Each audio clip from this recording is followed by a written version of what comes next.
All right.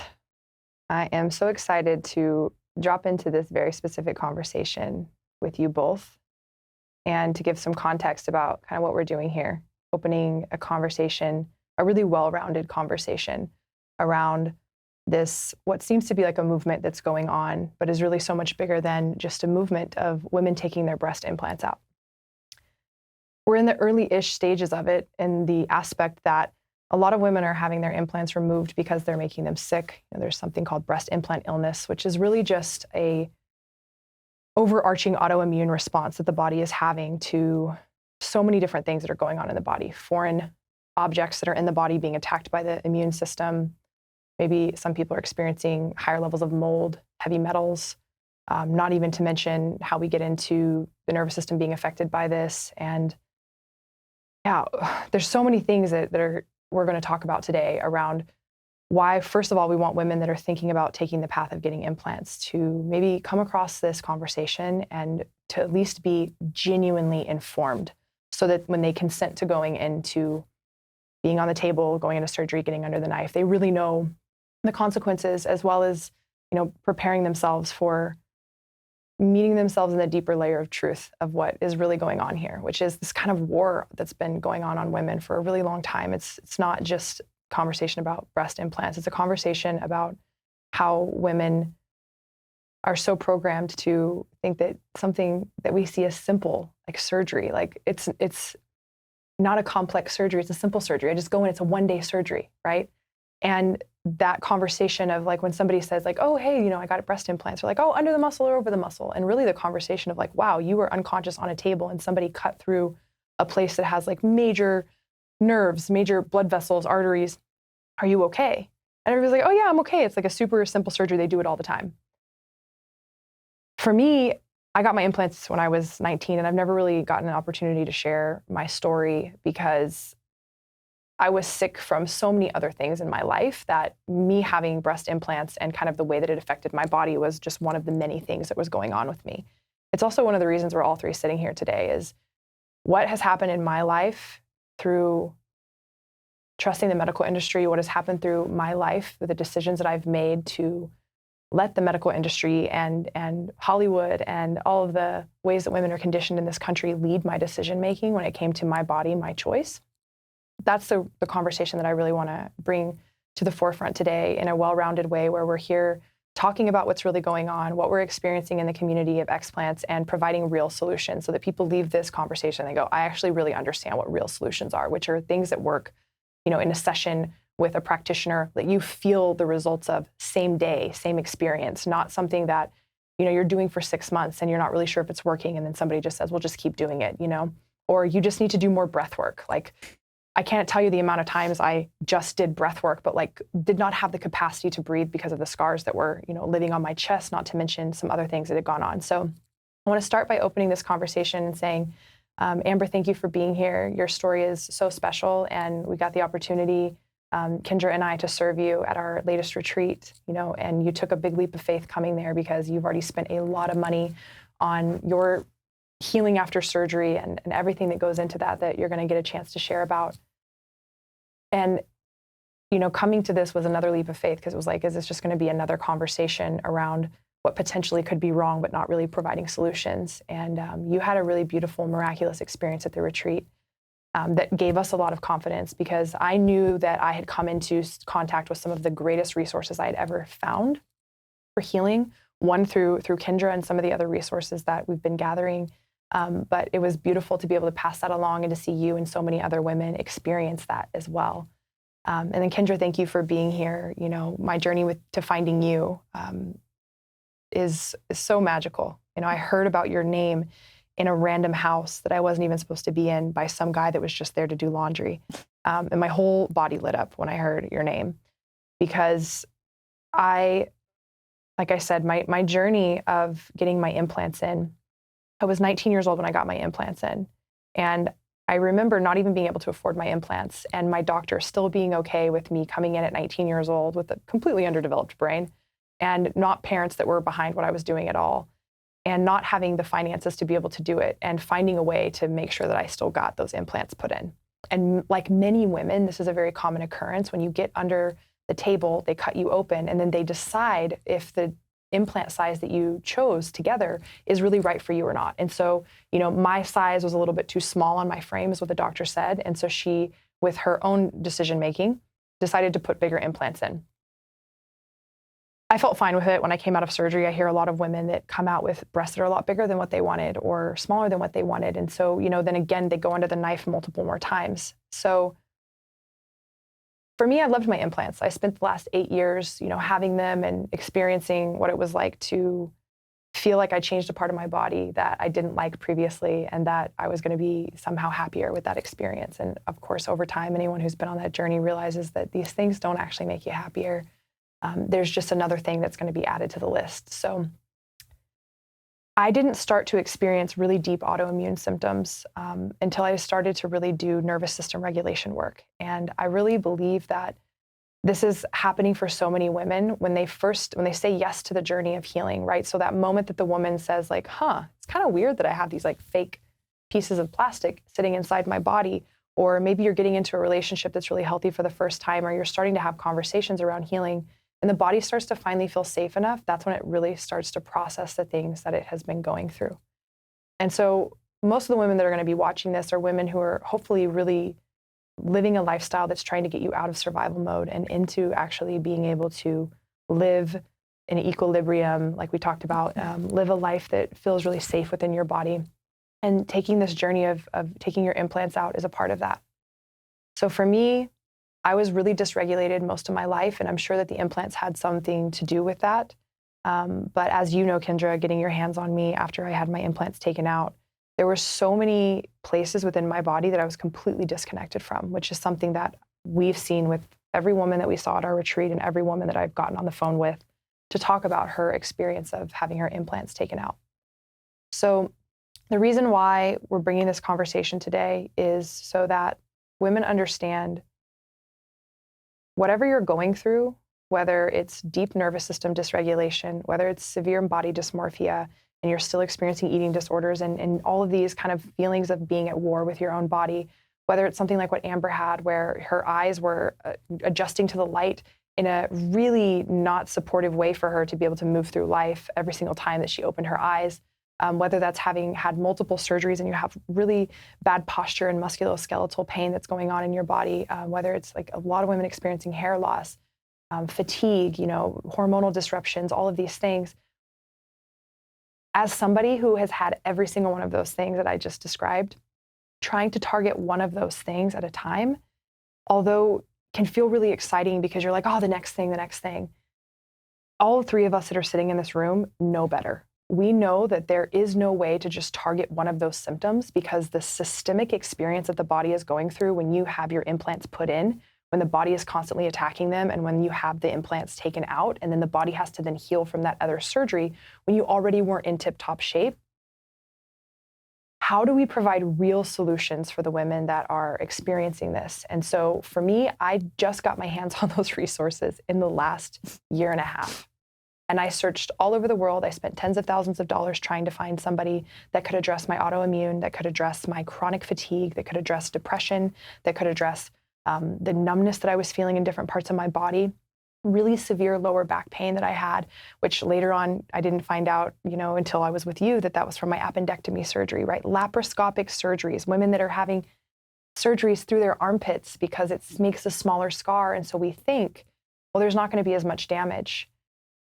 We're not here to create fear over the damage. It's really just an honest conversation about what's really going on when we go under the knife in general, especially in this specific area where our ganglia nerves are, where we have so much lymphatic nodes that are moving all this lymph that needs to be moving toxins out of our body, super close to our heart space, super close to our solar plexus, the space where we're being ignited to move through life with our power and with our authority, and how much that has been outsourced to, the medical industry, or to, maybe somebody in your life that made you feel like you would be better if you had implants.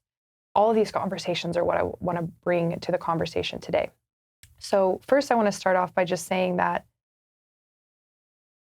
after being in this space and understanding how much is required of the body to heal after surgery. And the need for us to get implants replaced every 10 years, maybe a little bit less than that. I genuinely can say that I don't believe it's a matter of if women are getting their implants out. It really is a matter of when. So there's a lot of women that are maybe not experiencing BII, and that's great. I hope that no woman experiences that. But the decision to take the implants out of the body, whether you make that at 25, 35, 55, or 75, going under surgery, going under the knife and going into surgery is incredibly invasive. And Kendra will have an opportunity to talk a lot about that today. And, so that you can really prepare for that experience if you are somebody that's about to get your implants taken out, so you know how to prepare your body properly, so that you understand, what is going to be required of you after surgery. But it's not a matter of if you're getting your implants out. It's a matter of when. And the older that you get, the more dangerous that it becomes. And I know a lot of women, they think to themselves, well, I'm in my prime right now. Like, I'm not going to get them taken out now. I'll just wait until I'm, maybe in my 50s or my 60s. And that really brings me to this point of everyone's bill comes due. Whatever insecurities, whatever places in your life that are unintegrated because you haven't had an opportunity to decide for yourself, to make an understanding about your own self and find your own center, that bill comes due. And so whether you decide to do that later on in life, understand that the younger that you are, the healthier that you are, the more supported that you are environmentally, all of these things make a difference. And so if you're somebody who's thinking like, well, I don't need to get my implants taken out right now, that's fine. It's a conversation for another time, but just understand that every time that you make the decision that you're not going to, you are putting the conversation off for a time in the future. So I really want to start by asking Kendra, dropping in with Kendra about a conversation that you and I had many times where I was kind of like shocked by the amount of numbness that was in my body and all these things when I had been doing cupping, I had been getting lymphatic massages, and when I met you, you were the very first person I've ever heard even really talk about scars at all, especially in the way that you talk about scars. So the first question that I want to just ask you is, why scars? Why scars for myself? I have been searching for a way to treat, like you were just commenting on, to treat many different symptoms or situations at once. I will see people who have, a personal trainer and a dietitian and a psychotherapist and a chiro and all of these different modalities that they're trying to work with at once. And all of that kind of compartmentalization, fragmentation, just leaves them more confused and more disoriented and more disconnected from their body. So I began my search for helping people to get the most healing in the quickest amount of time. And that for me became the nervous system. And the way that scars influence the nervous system is so significant and was so impactful. And I learned that through different types of courses, but when I saw it in practice, how much healing can be done by just working somebody's scar, it literally just, blew my mind. How much physical health improvements that they can have, their psychosomatic, the energetic healing that can go on just from working a scar that a person has on their body was so profound that I really just went right down the rabbit hole. And I went so deep in the rabbit hole that I have worked with, hundreds of people at this point to try to help people understand how to feel empowered, feel embodied, take control of their health back, and understand the real potency of scars and how they impact their total well-being. So scars for me are a really powerful access point into anchoring deep into somebody's healing process. It becomes a really easy way for us to continually circulate back into different conversation pieces. Like we can kind of talk about the scar as it relates to their emotional health, talk about the scar as it relates to their fascial system or their circulation or their muscle tissue. And so we can always come back to this kind of central location with scar tissue, and the person gets more and more knowledgeable about their own body when we're using scars as a conversation piece.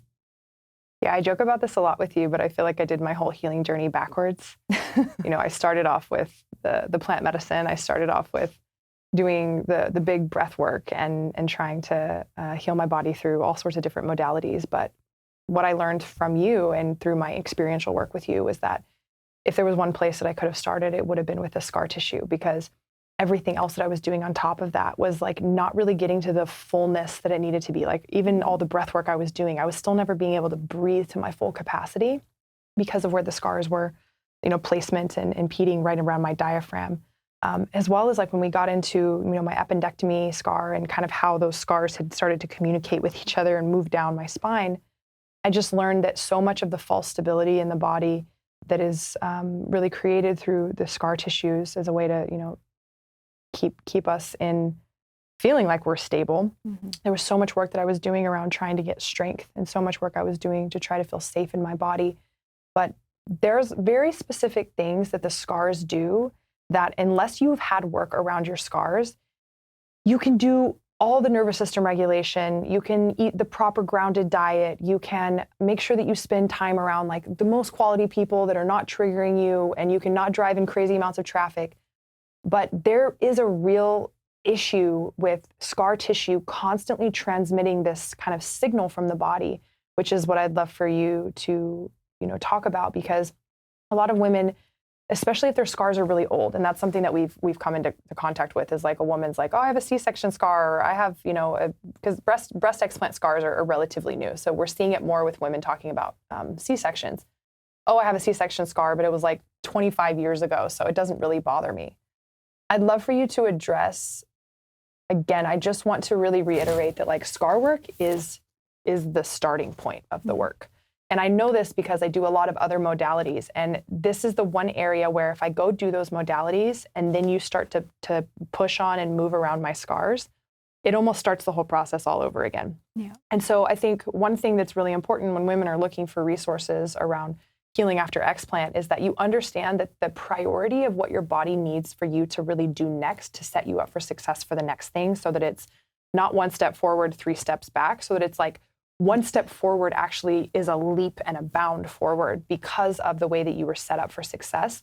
And we know this when it comes to supplementation and doing red light and methylene blue and all these incredible biohacks, but really, again, a lot of those things are taking something and putting it into the body or trying to integrate something into the body when the body does not have space for it. And scar tissue is something that takes up so much space within the system and the nervous system specifically that doesn't allow for us to really integrate all the nutrients and all these things that we want to be putting into our bodies to help us heal, and even something like breath work.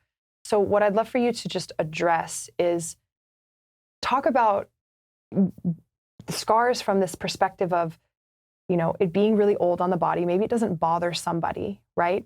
Why are scars the foundational work for people to address before they move into these other modalities? And how can that actually, like what you've seen with our work with Dr. Luke or the emotional work or me, how can addressing scars first as the foundation lead to so much more success with the other modalities that these women that are healing, even detoxification and things, are using?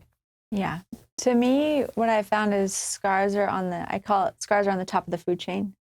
Like they will restrict and impede and inhibit everything that's underneath it. And so when we are wanting to understand scars, what we're definitely not saying is we're not talking about topical gels and ointments and, creams. What we're all talking about here with scar tissue is really going very deep into understanding how the scar actually adheres into the body, not just on a physical level, but the energetic signature, like the emotional quality of what is going on with the woman, not only during the time of the surgery, but sometimes before and after the surgery. All of that emotional content gets kind of wrapped up in the scar. Why? Why does that happen? Well, if we just take the surgery incident, like if we go into just the explant surgery itself, that is always going to have an emotional quality of fear, of unknown. And I'm sure you and Amber can speak to all the other emotions that go on during, an actual surgery itself. But as that kind of experience is coming up and coming out, we are experiencing it viscerally in our tissues.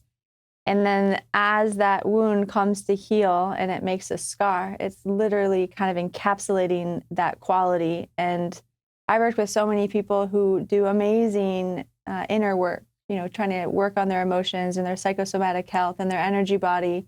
But until you actually get access into the scar tissue, there will always be some emotional quality living like literally in the tissue. I say our issues are in our tissues because that emotional signature needs to come out of the scar. And so not only are you healing all of the physical stuff, which we can dive into, but you are really getting a very potent access to an emotional health that you haven't been able to access, regardless of all the amazing other things that you've been able to do or trying to do, which is a really profound access point to just deeper, more powerful healing on an emotional level.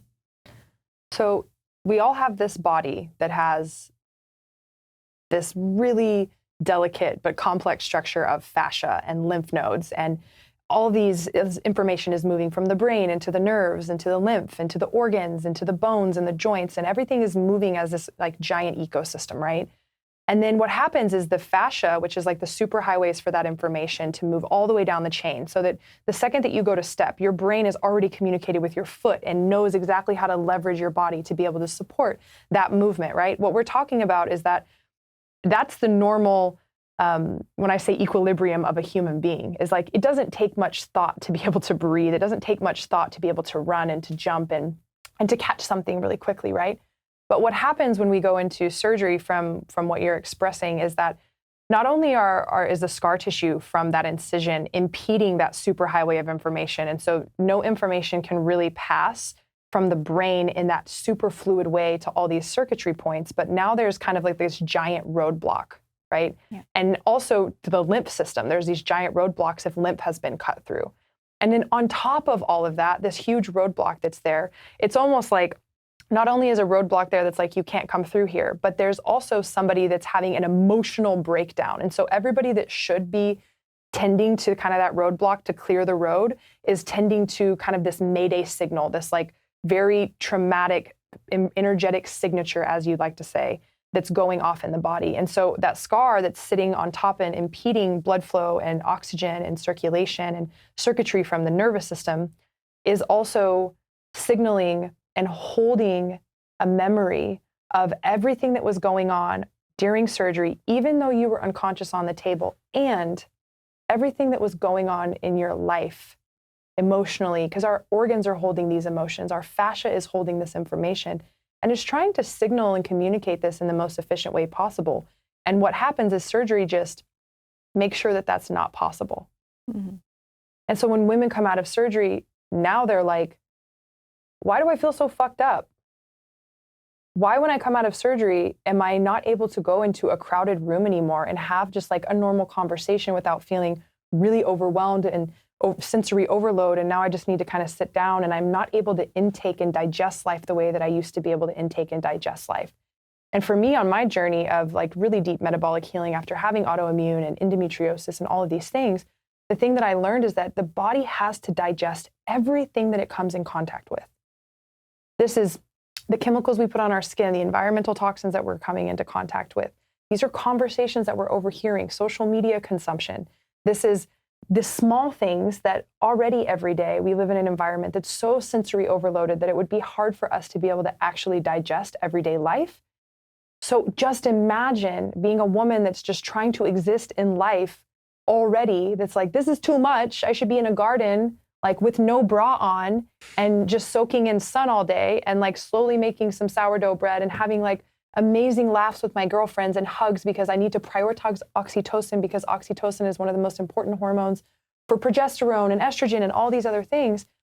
But we're talking about something that is so much more extreme than that. That's something that is so unnatural.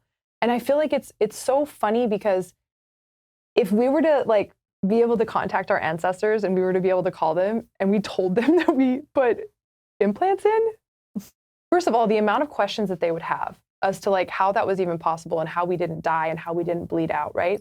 Which leads me to my next question, which is, I want to help women eliminate this idea that like surgery is somehow simple or it's like, it's done so much that it's safe.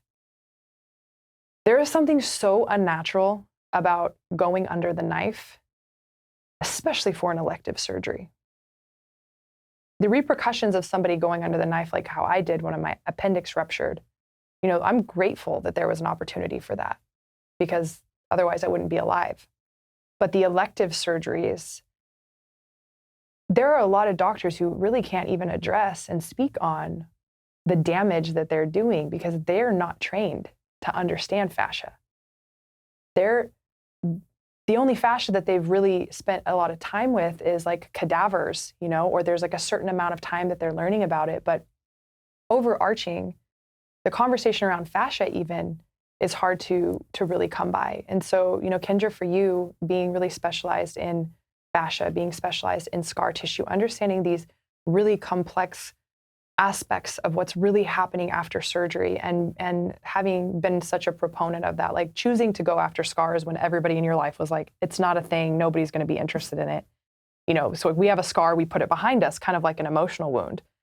But much like emotional wounds, everything in the body has to be digested. So, you know, the question that I have and what I'd love for you to really speak on is, what happens when we go into surgery, we put on the gown and everything's great. And they're like, when you come out, you know, you're going to get ice cream and everything's going to be super cool and you're going to be unconscious. You're not going to feel a thing. Like, don't even worry about it. And then they put you under anesthesia.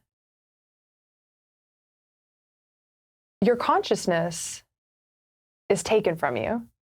And then the body is left there as an empty vessel, which that alone is also something that there's so many components of this conversation. It's like, can we just address like the fact that like you were unconscious on a table getting cut open by a surgical instrument that did not exist 1,000 years ago, that the body's like, what the fuck is this? And on top of that, what does the body do when that happens? Because it's so unnatural, because it's not like something that the body's really prepared to survive. The body's number one goal is to survive, right? So can you just walk us through the process of like, what happens the moment that that surgical instrument, scalpel, comes out and it begins to move towards the body? Yeah, the whole surgery journey, the moment that that scalpel goes in, your nervous system is awake and alive and vibrant, even if your consciousness is, you know, not there. And so when I talk about the nervous system, I'm talking a lot about receptors that are found at every level of your tissue, on the surface of your skin, through every depth of tissue, all the way to your deepest organs and like deepest core. And so these receptors are picking up all different types of stimulus. And obviously being cut open is a painful experience, even if you were not conscious. Your body, your nervous system definitely remembers that and holds that experience inside. Then you have, you know, this whole other thing of all of these different people around you doing all of these different things. Maybe there's music playing. Maybe the whole medical team is having some sort of conversation, thinking that you are not conscious or present in the room, but your body is definitely awake and alive on some level. And so these remembering everything, right? Yeah.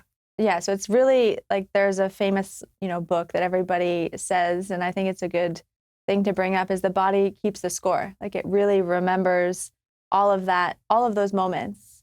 And a lot of the time when we are unwinding people's trauma through the nervous system, a lot of those things will come to light.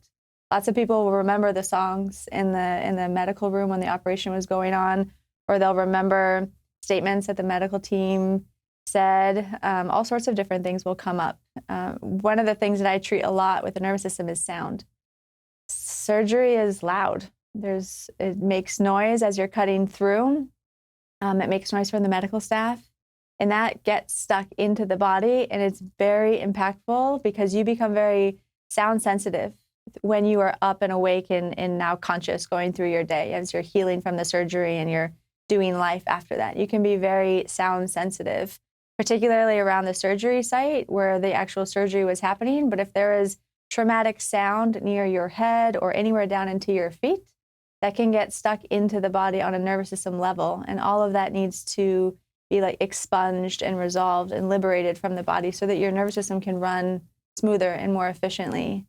And so that wound, that incision that becomes a wound that eventually becomes a scar, there's a whole beautiful cascade that I have started to understand, 10 years ago from a muscle level, from a circulatory, lymphatic, fascia, organ, all the way into, the emotional, energetic body. Like what is actually happening during that whole period? Because if you don't understand that, then you're not going to really understand how to work with scar tissue and how to work with the nervous system and really help the person understand how to heal and liberate all of that trauma that's really stuck in their tissues.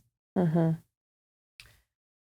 Yeah, I want to ask you too about, the question that people will come up with is like, okay, well, then how do I work my scars? Which I want to get into at some point, so don't let me forget. But everything that you're just describing, this whole process of having sound and all these like proprioceptive things that are going on in the body where you could just be walking through the mall, right? And you think like the mall is just like a normal, used to love the mall when I was a kid.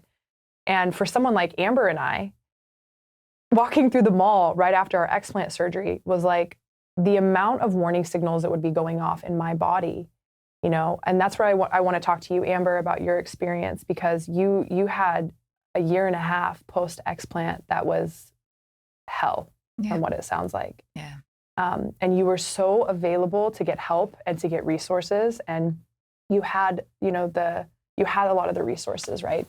So you had an opportunity to reach out and to kind of work with as many specialists. Like you're a very well-resourced person, and still it was incredibly difficult for you to find proper resources for this. So I'd just love for you to share about, your journey and kind of the way that it feels to be so well-resourced, and for really in this specific, the complexities of explant surgery and the complexities of messing with the nervous system in this way that the medical industry makes it sound like a walk in the park.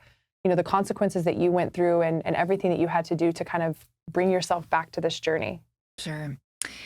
Yeah. So just to kind of nutshell the BII process into explant, I got my implants in when I was 19, and I had them for 18 years. And the tail end of those 18 years, like 3 months leading into my explant journey, my explant surgery, were the most sick and debilitated I've ever been. And then post-explant was also extremely intense for me. And I thought, I'm going to feel so much better after my explant. And I did feel better in many ways, but there was a huge healing process afterward because of the nervous system stuff that I had just no idea about. Like I didn't know what was happening. And so some of the symptoms that I experienced prior to explant were, my appetite was gone. I couldn't digest food. The food that I did eat was super, super bland and would go right through me.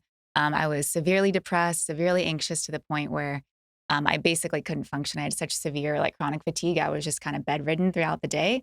And I also had a toddler at the time. He's 3 now, but he was, 1.5 at the time. And so really challenging being a new mom, being postpartum, and then being confronted with, wow, I feel like I'm dying. And my health really deteriorated really rapidly. Like within 3 months, I dropped 17 pounds. And I was so anxious. I couldn't leave the house. I couldn't sleep at night. I was afraid to close my eyes at night. It was a very, very scary thing. And for me, someone who really takes excellent care of my health and hadn't been sick in years. I can't even remember the last time I was sick. To then be that ill, that alone was quite traumatic for me.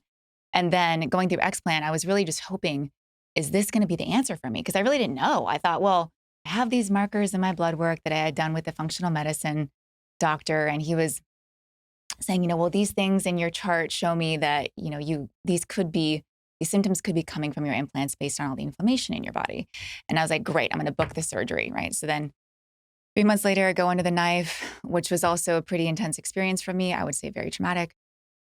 Because my first surgery was very traumatic for me. The second surgery I was terrified to go into. So speaking about the fear going into surgery I've never been so afraid. I was shaking, I was crying, but I know I needed to do it. I knew that this could be the answer, and I was hoping that this was the answer that I was looking for. So post-explant, I woke up going, wow, I actually know that I'm going to be healing now. Intuitively, my body was like, thank you. And so I went from feeling like I was dying to knowing that I was healing. So I knew that my implants were a huge root cause to what was going on. But I also had a lot of healing to do beyond that. And I think, the first 6 months I felt extremely dysregulated, and I didn't even have the language for this. I was like, what is happening to me? I actually reached out to friends because I think I'm going crazy, guys. I'm having so much emotion come up. I'm processing these deep emotions that I don't even know where they're coming from. But what I've learned is that when you take the implants out, it opens up your heart chakra. And if your heart chakra has been blocked for 18 years, there's a lot to process in there that never had time to process or never had space or whatever to process. And so I was feeling all of that. And it was really overwhelming. And I remember reaching out to my friend, Will Resin, who's a somatic expert. And he said, Amber, this is what happens with trauma. And like, so he helped me just downregulate because I was really stuck in a space of fight or flight in my nervous system, so much so that, again, I was so anxious I couldn't leave the house. Going into a restaurant was too overwhelming. I had to leave. Being intimate with my husband was extremely overwhelming. I couldn't be intimate with my husband. I mean, the nervous system's regulation was just off the charts. And I had never experienced anxiety in my life. So this was like a really shocking thing to be experiencing. And so for the first 6 months after Explant, I was working with Will somatically, and I was honestly just not even, I thought, I need to do detox, but I can't even do detox because I'm not even stable enough to do detox. Mentally and emotionally, I'm not even stable enough to even go through what might be, candida cleansing, SIBO, the things that they found in my gut. My functional medicine doctors found it was like, I can't even do detox because I'm so emotionally overwhelmed. I can't even sleep. I'm having all these issues.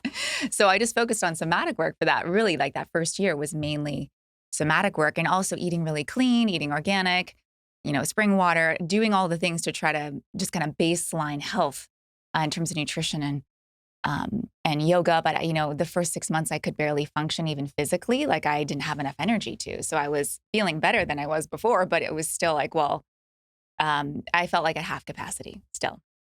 But I gained weight. I was able to get my weight back up within, I think, 6 months. And my digestion started functioning again. Like my symptoms, by 6 months, all my symptoms went away, except for the nervous system stuff. And this is where you guys came in, because I was like, what is wrong with me? There's something wrong.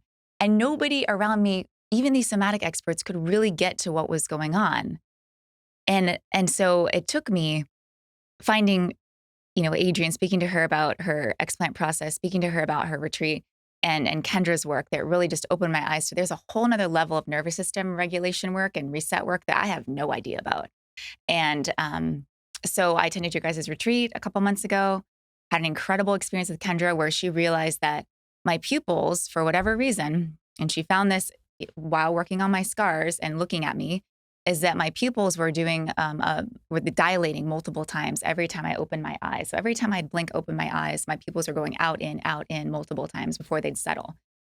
And according to Kendra, that's like what someone who has a concussion would be experiencing or having going on in their eyes. And so I was like, wow, you might have just found the thing that will fix me, because up to this point, nobody that I've talked to, no functional medicine doctor, no somatic expert, no medicine woman, no energy healer, because I did all of it. I was because my background's in plant medicine, I'm reaching out to all these people. Nobody can get to what it is that's still lingering. And then working with Kendra, she said, oh, well, your eyes are doing this funny thing. And I'm like, really? And so then she starts working on my scar, and within 15 minutes, it starts to stop. And she was able to get it to stick, my eyes to function normally for I think it was maybe 15 minutes. And then by the second session with Kendra, my eyes were completely stable. And I remember crying on the table because I'm like, oh my God, this is it. Like my body knows this is it. This is the thing that has been so dysregulating for me. And I remember the 2 weeks after the retreat, actually, I felt like I was in a new nervous system. I would go to yoga class and stand in tree pose and just fall over out of tree pose because my body had gone through such a big rewiring. And when I settled back into this kind of new nervous system, man, it's been completely life-changing. And I feel so whole and so able to regulate now that when I get into intense scenarios, I can go out in the public and I don't have to fear or worry about being overwhelmed energetically anymore. And that is priceless. There are no words for how powerful that is, because after living in that hell for a year and a half, I wouldn't wish that upon my worst enemy. It is absolute hell to live in a place like that where you're afraid to engage with life of all kinds because you don't know how your body is going to respond. Mm-hmm. So, super profound experience. Yeah. Thank you so much for sharing that. That's one of the reasons why I wanted to have you here to share, because similarly to me, you're so well resourced at this point because you've been on so many journeys, whether it's with plant medicine, detox, nervous system regulation. if somebody were to sit down, an average woman were to sit down with you, she would gain a lot just from being able to have a conversation with you about her own journey. And this is when it comes to just like somebody who lives in the normal world and, is coming in contact with these environmental toxins or coming in contact with just like the way that life is kind of is for human beings nowadays, there's a lot of tips that we could give them about just how to detox every day and work with your lymphatic system and, make sure your nervous system is regulated. And that's the conversation down here for the person who has not had like debilitating chronic pain, surgeries, hormone, endometriosis, things like that are overarching. And what I also find in this community is like most of the women are not just experiencing one thing. And that's why it's been really difficult for so many women that are trying to target just that one thing that they're experiencing. A lot of women who have breast implants also have some kind of hormonal disruption. They have some kind of skin issue. They have some kind of anxiety or depression or chronic fatigue. They're experiencing intimacy issues. They're not really sure who they are without their implants or who they are without their relationship. There's all these overlaps that we are seeing within, this community. And I really believe that the work that we're doing and the work of women taking their implants out is going to change the world for women, even women who don't have implants, because it's really starting to bring a conversation to the forefront about what women go through in general just to feel like they're enough in society. And, everything about your story is like so inspiring, because the fact that you had done all these other things and it'd been kind of chaotic and you're over here and you're over here and you're trying to find and address all these things in different places. And then you finally find, Kendra's work, and Kendra's work being like the thing that was missing, right? For a lot of women, they don't even have the very first step, so that was really me and my journey, was starting with plant medicine, which I would not suggest being a starting place for anybody. And moving into, these really deep tissue massages. I remember having this really deep pain in my back that was actually from another surgery I'd had, and having people just grasp in on it and dig up in there, and going to these really invasive chiropractor adjustments where they're cracking me in all these ways that my nervous system just really doesn't have capacity for. And doing these really intense detoxes when really my body was not properly prepped for that type of a detox. And the main reason being is that the amount of emotional stress that was living in my system from these surgeries was too much for me to be able to try to offload anything else. It was like there is a system, there is a order of commands that the body really has when it comes to the number one priority that needs to be addressed in the system. And so what we're really doing with what Kendra and I are building with Healing After Explant and this healing after surgery, and teaching women that your scars and the process that you went through surgery really is the gold mine to just completely take your power back.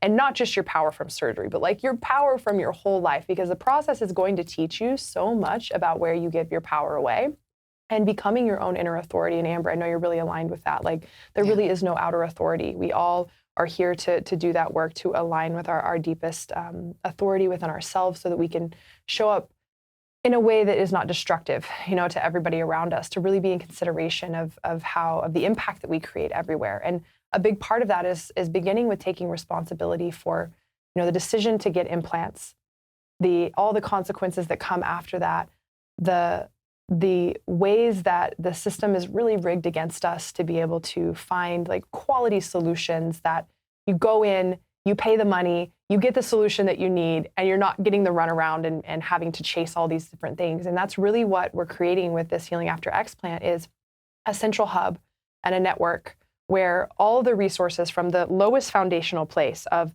we need to look at your scars, we need to address your nervous system, we need to make sure that the emotional capacity of your body can withstand whatever the next thing is that we're going to do. And then we can start to address these detox things. We can start to address, the lymphatic system, and start to address all these foundational pillared layers before we start getting into these higher layers that everybody wants to start talking about. It's beautiful to do plant medicine. It's beautiful to do these practices that really open your heart, except for if opening your heart feels like an incredible threat to your nervous system.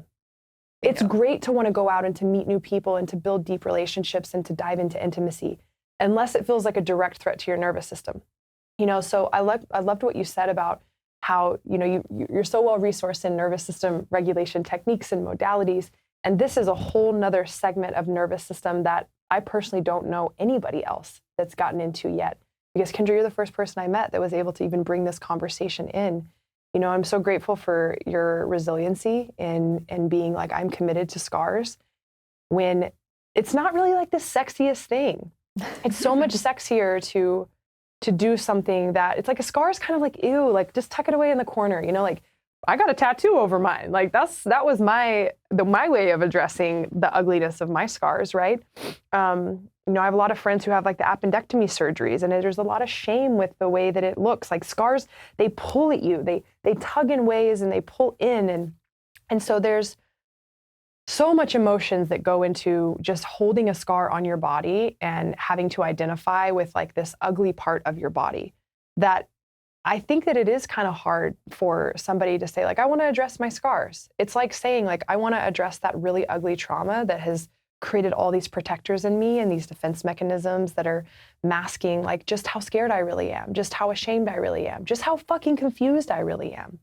You know, this conversation, and I feel like society wants everybody to believe that everybody's got it figured out and that everybody's feeling really good. And the reality is that at the highest level, most people don't really know what's going on, except for just kind of like, they know that they've structured their day in a way that feels good for them. And they know that they can handle whatever's coming for them. But like, none of us really know what's coming. And none of us really know how, when we do start to move things up from the subconscious, when we do start to heal from surgery, and when you do start to do that scar work, there's so much information that's living in the body that you don't know what it's going to be. You don't know what that information is going to sound like, what it's going to call and request of you. If you knew, it wouldn't be subconscious information. And so scar work is subconscious work. It is deeply targeting information that has been repressed and tucked away physically and emotionally as a way to protect us from the amount of pain that it would be being signaled to us all the time. And if you're somebody like me who has complex trauma from your childhood, where you have these kind of fragmented memories and these fragmented things that happened, or you have a relationship where, you know, intimacy with your body is really uncomfortable, and it's uncomfortable to live in your body. You know, you're having digestive issues, you have IBS, you have these things that are going on in the gut, or you're always trying to cover your stomach because it's uncomfortable for you to really be in kind of an open space where potentially the world could gut you, right? The same thing with an open heart. Like all of these, when I meet a woman who's going through the process of explanting, what I can also notice almost across the board is these women are so guarded, so closed, keeping themselves in this kind of holding pattern posturally that says, life is a threat to me. The conversation that we're really having today is not just don't get implants, you know, or get them taken out, or, you know, detox, or any of these things. The conversation is, if your life has brought you to a place where surgeries felt like the fix, and now you're realizing that surgery wasn't the fix and that it's only complicated the things that were already complicated before, and your body has really started to contract and close down as a way to create safety for yourself, we want you to know that there are so many solutions, like real solutions out there. And one of the best ways that you're going to understand whether somebody has solutions for you beyond their embodiment is if they cannot explain to you what's going on in your body and help you understand what the technique is that they're doing to your body in really simple terms, that person is still figuring it out. And there's a lot of people out there that are doing that. And so, you know, for me, I came into contact with so many people that were still figuring out for the last decade, and, you know, kind of scraped my way to these resources, pulling a resource here, pulling a resource here. And, you know, the reason I'm hosting this conversation today is I'm just trying to be the plug of all these resources, to plug them into one place, so that somebody that comes in and their world is like this, we don't have practitioners pretending like they know exactly what's going on. We have really curious practitioners. Kendra, you're really curious. And I believe that that's what served Amber the most, was you didn't have an idea about what exactly it was that she needed from you based on being super identified in some specific type of work. your curiosity is what led you to look into Amber's eyes, and your ability to want to be connected to the people that you're working with. This is not something that you find traditionally in the medical industry. This is something that you find from people who are so passionate about serving people, right? Dr. Jeff Luke is the same way. He's somebody who's so curious. He's always a student. And so what I'm bringing into this space is introducing that level of curiosity from practitioners of, you are a human being sitting in front of me. You have a complex system, and I'm so curious about what your complex system is going to tell me today about your healing. And I'm looking forward to finding the number one priority so that whatever that priority is, I can get my hands on you, treat you, and then that is going to open up so much space in the system to say, ooh, me next. That is the only solution-oriented, kind of overarching, well-rounded conversation that the body really wants to have. And again, it starts at the nervous system, it starts at the scar tissue. And so the next thing I want to address is, I feel like there's so much ambiguity around scars, like I said, because of how ugly they are and because of how uncomfortable the conversation is. And, you know, the only real treatments that a lot of people know about scars, like you said, is topical ointments. There's obviously laser treatments that you can get done. There's cupping. I did cupping, and that, you know, helped a little bit with kind of the look in some areas. But overall, deeper scar tissue, even deeper than myofascial work. Like myofascial work is still like surface. It's not the surface level. I would say the topical stuff is a surface level, and then you start getting into like myofascial release, like actually breaking up the scar tissue. But then being able to completely eliminate the transmitting mayday responses happening from a proprioception level in the body. And that's really what you do, Kendra, is you neutralize all of the chaotic data that's living in those scars. But what I want to address for women who are sitting there with their scars and they're just going, fuck, I'm experiencing all of these things. I feel super dysregulated and I'm tired. And, you know, I want to really start working on these scars and, you know, getting a hold of like our course where they can work with you and they can start to learn about how to break up the scar tissue, how to start bringing forth the information that's living in that kind of subconscious pocket that's been tucked away and not a lot of brain stimulation and signal and consciousness has been going there. You know, what that next layer is.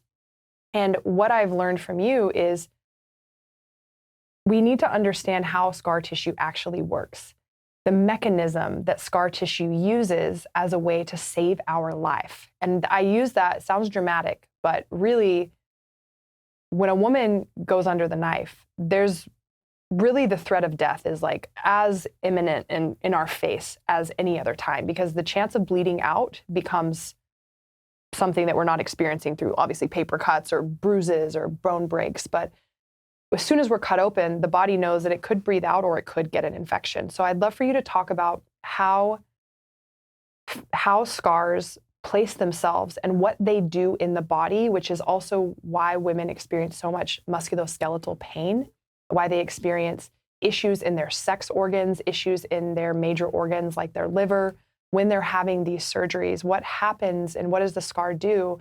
And then talk about, you know, your very unique modality for being able to help women reverse that, to pull away that scar tissue, to break it down, because again, the body has to digest everything that it experiences, and to completely get us back to a place where I'm like, oh, I'm a human again. Like I can just be myself again. I can live life the way that I'm supposed to live life. Yeah, so the kind of wound story that I like to tell is just like you described, when you have the incision and you're under the knife on the operating table, your greatest fear, or your body's greatest fear, your nervous system is aware of bleeding out or a chance of infection. And so its primary goal is to just close and seal that up as quickly as it can. And everything in our body, you know, our tendons, our ligaments, our muscle tissue, our organ tissue is very organized in its kind of orientation. Scar tissue is not like that, which is actually really good for us when we're doing our own self-scar work, or when I'm working with people and doing scar work. It is kind of organized in a mess. I do this like kind of disorganized, striated in all different directions, so that it can find something that's really, really important, which is it needs to find something that's stable, reliable, and never going anywhere, and that is always going to be bone. So when we're talking about our breast surgeries, we will always have an incredible amount of scar tissue anchoring onto bone. When we're talking about abdominal surgeries, it's even more important thinking about scar tissue because our rib cage with our breasts are, very close. It's right there. But when we're talking about abdominal surgeries, our scar tissue is having to actually make this Spider-Man's webbing kind of tentacle-like projections out to find something that is bone-like. It's often hitting, the pubic bone, parts of the pelvis, and sometimes they can even bury deep into the organs and reach the spine. And another just little add-on to that is if we are prone to things like constipation, or we like to hold our pee, meaning like we have our gut and our bladder that's more full rather than hollow, our scar tissue will bury itself into that and really start to kind of suffocate and encapsulate into those areas. And when we get cut, it's like our nervous system literally unplugs from the muscle tissue. And it's happening to the actual local tissue that is being cut, but there's a knock-on effect that it can actually disorganize muscle tissue that is far away from the incision site. But this is like the most important piece to understand because when you cut the muscle tissue, you unplug that from the nervous system and you no longer have the muscle working for you in a stabilizing, functional way. And so the scar is actually giving you a great gift. It's actually helping you do the things that you need to do. It's providing a level of compensation. In the health and fitness world, we really bang on compensation a lot.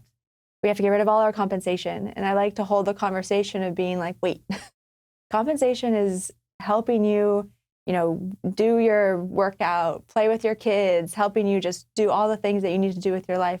Compensation is essential. Otherwise, we'd be in huge trouble. At one point, our body can't compensate, and then we get into this big dysregulated state, something that Amber was just talking about. And so the scar is actually anchoring itself down onto bone to create what I call false stability. It's the feeling of being stable because it's providing you this kind of rigid, anchoring feeling so that you can move about and do whatever you need to do. But it's not, scar tissue is not muscle tissue. If you were to open up a medical textbook and read about scar tissue, they're going to tell you it's inert, which means just like dead tissue, which I don't find to be true at all. But that's just to say that muscle tissue is very well plugged into your circulation, to your nerves, to all of these different systems. It's very supple and juicy. And scar tissue gets more and more dense, more and more fibrotic, because it's really helping you try to move.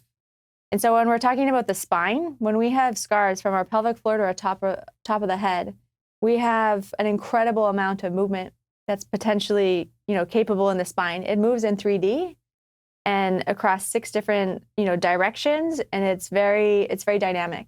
It's very different to like a finger, which is just kind of like a door hinge. It opens and it closes. So the scar tissue has to bury down even more so that if we're talking about breast surgery, talking about breathing, we're moving our rib cage constantly with breath. We are rotating, we are side bending, we are flexing and extending. We're reaching high up to grab something from the top shelf. We're bending down to pick up our children. There's just so much movement that happens in the spine. And so the scar needs to go even more in the Spider-Man's webbing like dynamic, and it will anchor on and solidify. And so this is the reason why a lot of these things that you were just mentioning, like cupping and laser and myofascial work and all the like more topical, superficial stuff, they don't work past a certain point. Like I've worked with myofascial practitioners and they're like, okay, I've been doing great work on my scar, and I touch it and I'm like, damn, like that's just, they only really are reaching about 30% of the, the pulling apart, the undoing of all the holding that the scar is having. So if you're just doing that stuff at that level, you're just not going to get deep because you're not having the conversation with your nervous system that says, let me actually give you something back. Mm-hmm. Let me actually give you function and stability and support back into your tissue, your fascia, your muscle, your ligament, your tendon, your joint capsule. All this stuff needs to actually come back online. And then your body's like, oh, maybe I can actually let go of this scar tissue. I don't need this false stability. Let me find true support, true function, true stability, true like vibrancy. You're actually getting your body back online. And it's a very embodied practice. You were talking about awareness at the very beginning. We lose like our numbness. We have like loss of sensation and numbness in an area. That's literally what I find is because we drop out of the area. We lose our mind and life force energy. It kind of comes up and out of the area as a coping mechanism. And the more we drag our energy and attention back into the area, the more it actually comes back online and comes to life. So the kind of wound story kind of ends at that place where there's this like a deep anchoring. The muscle tissue is not working. It is creating this huge webbing that grabs the fascial net. And fascia is a trendy topic now, thank goodness. And it's like a fisherman's net or like a fishnet stocking that's not just on the top of your body. It's actually through every single layer of your tissue. It's coming off of and forming your bones. It's in every level of your organ system. And when you have a scar, it actually like grabs the fascial net and yanks on it. So if you have breast surgery scars, you can very easily have problems in like the head or face. You can have migraines, you can have neck tension. It's very common to also have stuff all the way down into the feet. And this is because of the fascial net and the way that it actually loops and creates all of these different fascial trains and kind of like systems from sheaths from the top of the head to the feet. And when you have that bunching, it occludes all of your vessels, like your circulation, your lymphatic. So instead of having these open vessels that allow smooth passage of stuff into the area and out of the area, now they're congested, now they're pinched off, now there's more pressure in the system. So now stuff can't get into the area. You can't get the nourishing sustenance that your body needs, and stuff can't get out. So now you're having, stagnation and toxification and all of this stuff that's kind of getting clogged up and gunked up in the system. So this is like the real heart of understanding scar tissue. And I think a lot of people have this idea of working with scar tissue, of just wanting to just strip it and get rid of it, open it up. And it just doesn't work because you're not actually exchanging and communicating with your body, especially with your nervous system. And when you can understand that the scar is actually there for a reason, and if you give your body what it's just dying and craving for, then your body will start to change. You'll start to actually have a communication with your body. I always tell people when they start working with their scars, it's like you want to start dating yourself for the first time. Mm-hmm. And when you first touching your body, it's like, what do I like and not like? Does that feel good or not good? And you're starting to read and build this. You're literally starting to build the neuro map back into this area that you don't have anymore because of the traumatic experience of having surgery and going through that whole ordeal of the healing process and all of that. So the scar, when you understand the wound story, then you can start to walk yourself out of that. And it's not because you hate the area, it's actually because you love and want to come home to yourself in a very deep way. Yeah, that's so beautiful, because previously to working with you and doing Explant stuff, I've been working in more of the emotional healing space with my community. And it just is like the reminder that, as we all know, with emotional wounds and with trauma, you don't scrub the trauma. You have to integrate the experience. You're never going to get rid of the experience that you went through. You cannot change the past. You only change the way you relate to the past.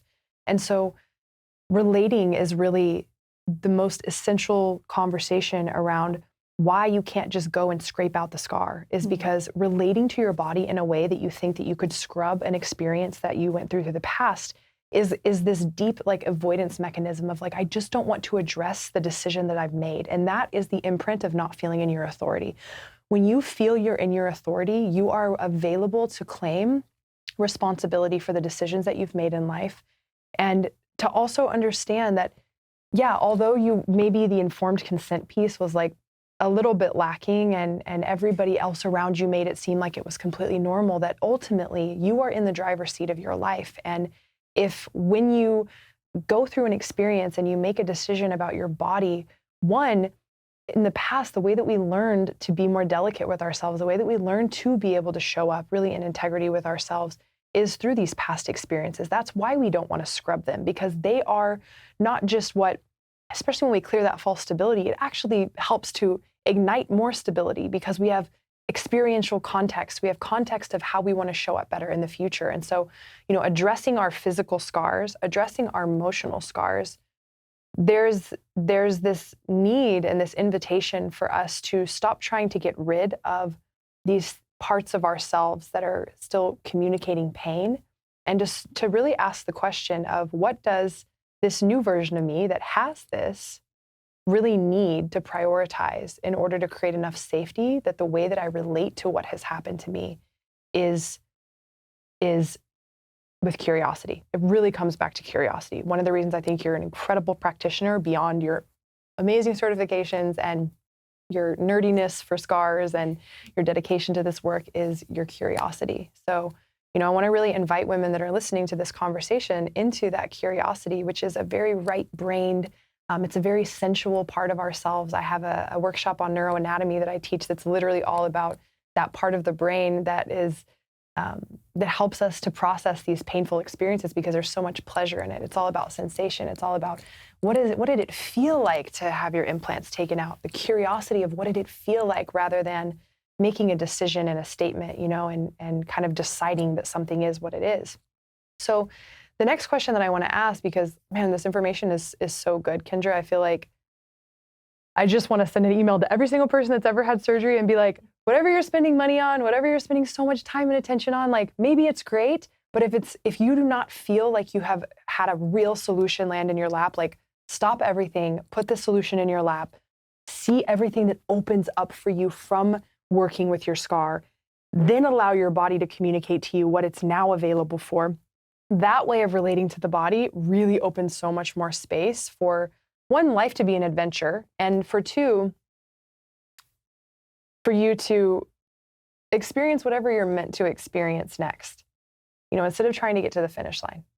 So Amber, you've been on such a journey, and you're on the other side of your surgery and the debilitating kind of chronic issues that were coming up, both from having the implants and then also having taken them out. And so, coming from you being on the other side of this journey and knowing the multidimensional aspects of what women are dealing with beyond just a linear decision to have surgery, but like the complexities of what it means to be a woman in this day and age, maybe a woman 20 years ago, even worse. And what would you say if you were sitting here in a room full of women, some of them that are thinking about getting implants, some that already have, and you're just trying to help them understand from your perspective and all the wisdom that you're holding in your body, what is the conversation that you want to bring? I think the conversation that means the most, that I think is going to be the most impactful, is around self-love and self-acceptance, because the reason that we go under the knife for this type of surgery is because we don't feel enough, because we don't have the self-confidence, the self-love, the self-acceptance. And whether you get implants or not, you're going to be, I think as women in this world, in this culture, we are going to be faced with learning how to love ourselves at some point, because our society teaches us that we are never enough. And we need to do all these things to fix ourselves and be perfect and all the things. And so I think the greatest inner work that needs to be done right away, like what I wished I had known when I was 18, 19 years old, was I wish my mom had come to me and said, Amber, I know you want these implants, but I just need you to know, like, regardless of what you choose, you're going to be on a self-love journey to figure out how to one day love yourself and accept yourself for as you are, as you were born, all your imperfections that you think are imperfections, like, you're going to have to figure that out at some point. And for me, I thought, like, 10 years into implants, like, I feel so like confident. And so I'd done a lot of self-love work, I thought. And then as soon as those implants were out, I went, oh no, there is some deep, deep programming here. And I went through a whole nother upheaval of, wow, I really thought that I loved myself. But taking these out, I learned, wow, like, can I love myself in my weakest, darkest, scariest, like all my deathbed moments? Can I love myself then? And I think that's what this whole journey is about. And women who go through Explant, they go, oh, wow, like now I'm really figuring out how to love myself for the first time, especially if they've got issues after surgery where they have, deformities and stuff like that. They're really having to face that. Like, I don't want to go back under the knife. So I really have to figure out how to love me as I am right now. And that's been my journey over the last year and a half, is figuring that out. So I think that whether you have them in for 5 years or 10 years or 20 years, when they're out, you're going to have to face yourself. And so my hope, my wish is that you do that work now so that you don't even need the implants to begin with.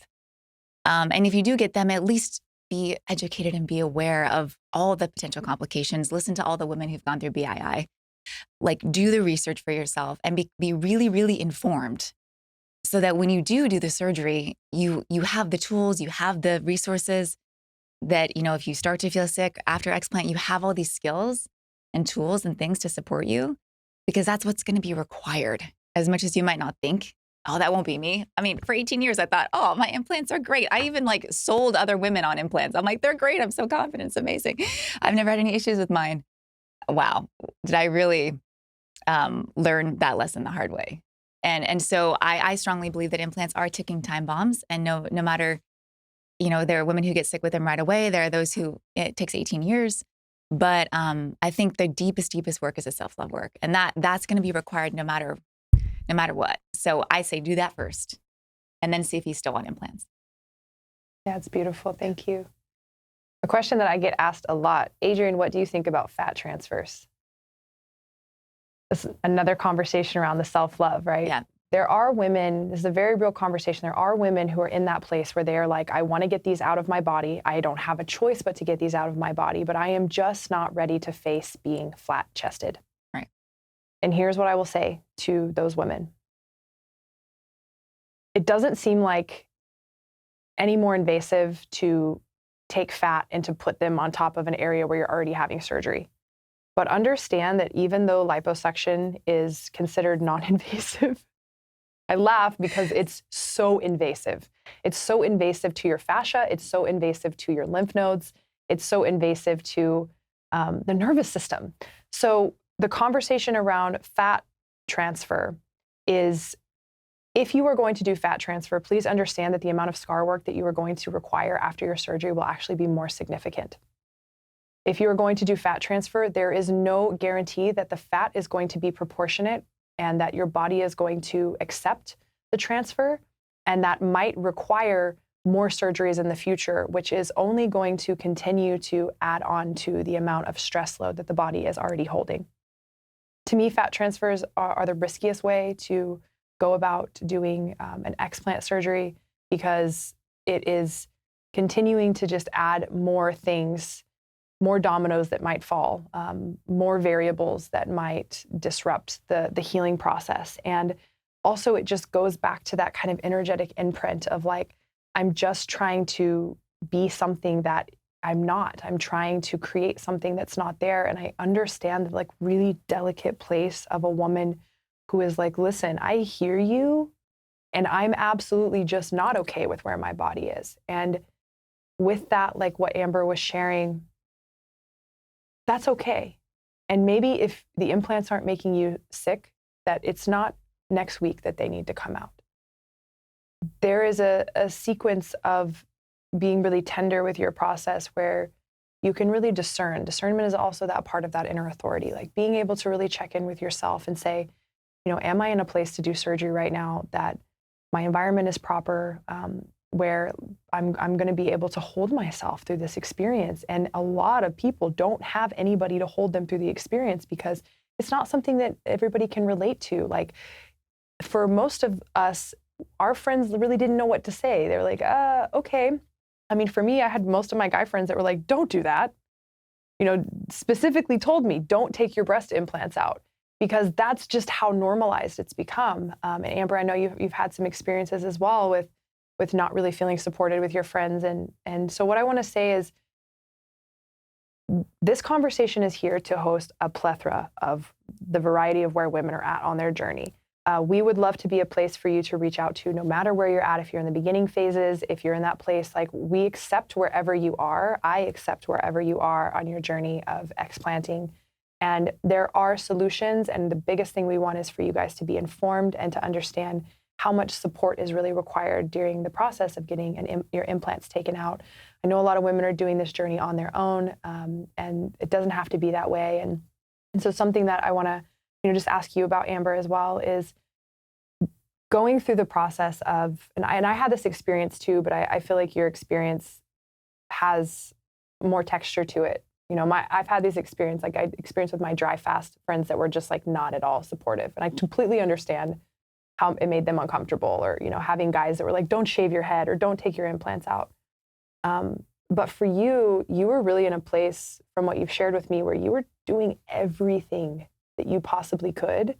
And in the background, what people don't know is like your eyes, the way that your eyes are relating to light every time you open your eyes, as if you just got a concussion. And if you've ever been around somebody that just got a concussion, they're really like not capable of holding much of a conversation because their attention of what's really going on and their nervous system is really communicating about a pretty significant threat.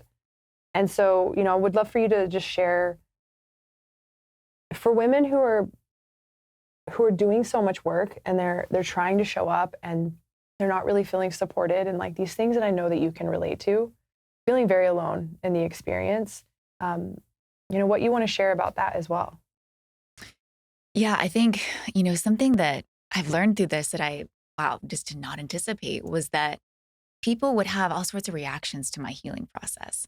So for some of you guys who know me, like I've been sharing about my journey online. I was getting projections and feedback from people from the very beginning about this whole process. I had people telling me, "Oh, is it your old bulimia eating disorder coming back? Is it because you're vegan that you're sick?" I had all sorts of projections coming at me. And I, was on the journey sharing it in the hopes that whatever I was going through was going to help someone else. It was going to awaken somebody else. Something I learned was going to help somebody else. But along the way, I think until you've gone through some sort of healing journey like this, whether you've got Lyme or Hashimoto's or some sort of chronic illness, I feel like for cancer patients, for example, there's a lot of empathy and compassion around cancer. Like as soon as someone has a cancer diagnosis, it's like everyone knows what that is to some extent. And they also know what the healing process typically looks like. Chemo, radiation, hair falls out, right? There's like a societal understanding of that. And so people rally around people like that. But when it comes to like autoimmune disorders and stuff that people can't really see or experience from you, man, the interesting like reflections I was getting. I mean, I was in a group of girls at the time, really close girlfriends, and I was really floored by the lack of compassion, the lack of empathy, the lack of understanding. Because again, if someone hasn't gone through that type of journey, they just don't have any reference point. And I didn't have any reference point until I went through this either. So had I seen someone with Lyme or autoimmune, I'd be like, well, why don't you just do some yoga and feel better? Like I just didn't understand the pain that they were in, how desperate they are to find answers. Like I was so desperate to figure out. I had spent like $80,000 trying to figure this out. And I had friends telling me I was being a victim in my life. And that was like, I am not there is no ounce of my being that's a victim right now. I am a warrior trying to survive, trying to fix myself, trying to find answers.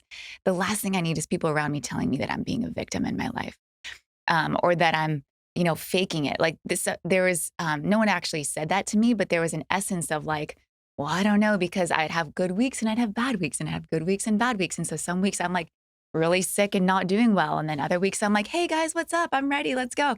And so there wasn't an understanding again of like the waves of healing that happen and the roller coaster that it can be. And so I can imagine that can be very confusing for people in your life. My husband, my family, everyone's like, what is going on? Is she going to be okay? Everyone's worried about me. But they're also, again, they don't have any reference. And so I started to feel like people became very impatient with me and they started to almost not believe me anymore after a while. And that was really shocking to me. That was a part of the journey I did not anticipate at all. And some people, like you said, they don't know how to hold space for this sort of thing. They feel uncomfortable. Just like when someone passes and there's all this grieving that happens, people don't know how to support people in grief or people going through cancer diagnoses. And so instead they back away and they're afraid and they start to just, oh, I don't want to be around her energy anymore because it's too uncomfortable for me to be in her field because she's going through so much. And while I understand that, that person in that moment really needs you. They really need you to step up and be like, I will hold and support you in whatever way I can right now. And I'm not going to run away. Like that's the type of space holding that we need. And I think that's what you guys are providing in such a beautiful, beautiful way. But that's, again, another part of this I just did not anticipate. So I ended up leaving that friend group and those friends are no longer in my life. And that sucks. But it's also, I think that's something that many women who go through these sorts of experiences, they shed partners, friendships, family members from their life because they're changing radically in a huge way. They're reclaiming their power in a huge way. They're becoming a completely new version of themselves. And so with that, they lose people around them too. people who don't understand or don't want to go on the new journey with them, you know? And that's just part of it. Yeah, there's so many awakening points and I mostly am speaking to women, so I address women, but there's so many awakening points in our life where we realize like the environments that we're walking into, right? Like I avoid places that have fluorescent lighting. And like somebody else might not notice that, but like if I'm in fluorescent lighting for a couple hours, like I need to recharge. I'm that's how sensitive I've become. And this conversation around sensitivity, like so many women have been gaslit their whole lives and they're just being told like, you're too sensitive. Maybe we had fathers that told us that or mothers that told us that. But the reality is that our sensitivities are a gift. They're a way of attunement. They're a way of being in an environment and understanding what's really going on in that environment based on what we're sensing. So being sensitive is not a bad thing. But if we don't have environments that can really support our sensitivities, whether that be when we are really sick and somebody being like, wow, like you really don't have the capacity to handle much more than like somebody just coming and showing up and serving you. Like that's most postpartum moms, right? That's a whole nother conversation. Overall, women in society, especially Western society, that's the society that I'm familiar with, there's a whole new way of moving and through these awakenings where we start to realize, what proper support looks like, how we really need space held for us. Learning how to hold ourselves is also really important. But that usually comes after you've kind of been taught how to self-regulate through co-regulation, And there are some people that they want to co-regulate with you, but like whatever it is that you're moving through is so dysregulating for them that it actually it like opens the wound more. Right? So, one thing to just keep in mind is wherever you're at on your journey, there are going to be people around you that, one, don't want to understand you, that are determined to misunderstand you. And that's something you need to have discernment and be able to really allow your sensitivity to feel, okay, I'm sensing that this person wants to misunderstand me. There's also people that don't want to misunderstand you, but they can't understand you. Being able to sense that and having compassion for yourself, having compassion for them. And then there absolutely are people who can hold space for exactly what you're going through, who are on the other side of that, who know that there are solutions out there and can provide those solutions. And that's exactly what we're bringing, what Kendra and I are bringing into this space. And we have other practitioners as well that are equally as incredible and curious and articulated in their very unique modality that they're bringing into this space. And one of the things that we're going to be doing in these next upcoming years is just creating more and more spaces, not only for women to be educated about this process of explanting and reconnecting with the nervous system, coming into safety in the body, reconnecting with our sensitivity and our senses and our sensuality and our hearts and what it feels like to be in deep sisterhood, to look at another woman who is struggling and to know that, one, we might never know what she's going through, but that just as women in general, we carry so much more than anybody else carries, and that's very real. And any man who really knows women and takes care of women also will tell you that.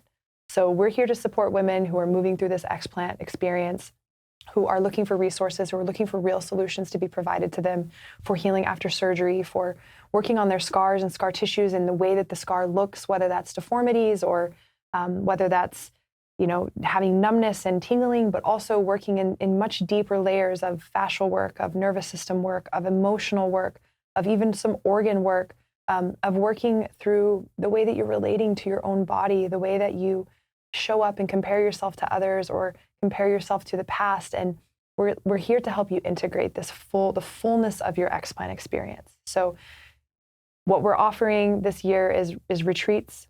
You can come and receive a really significant amount of body work through our practitioners, receive emotional support. What I also find is that because not a lot of people really understand what you're experiencing, there's not really like a perfect pocket. We call it a container, but I'll just say like a pocket, a space where you have all this permission that says, there is nothing expected of you here, but for you to be present with this experience. There's not very many places like that for women, specifically in context to healing after surgery. So whether that's, we'll be doing some stuff with C-sections later on in this year and some other types of surgeries. Right now we're focusing on the explant. That's what this conversation's about. But bringing spaces together for women to say, there's no expectation of you here, but to just focus on your healing and everything that is entangled and enmeshed in that healing experience for you. So that's what we're bringing to the table. I really hope that this conversation is supportive for anybody who's listening and checking this information out. Is there anything else that the two of you guys want to add to this conversation before we close it?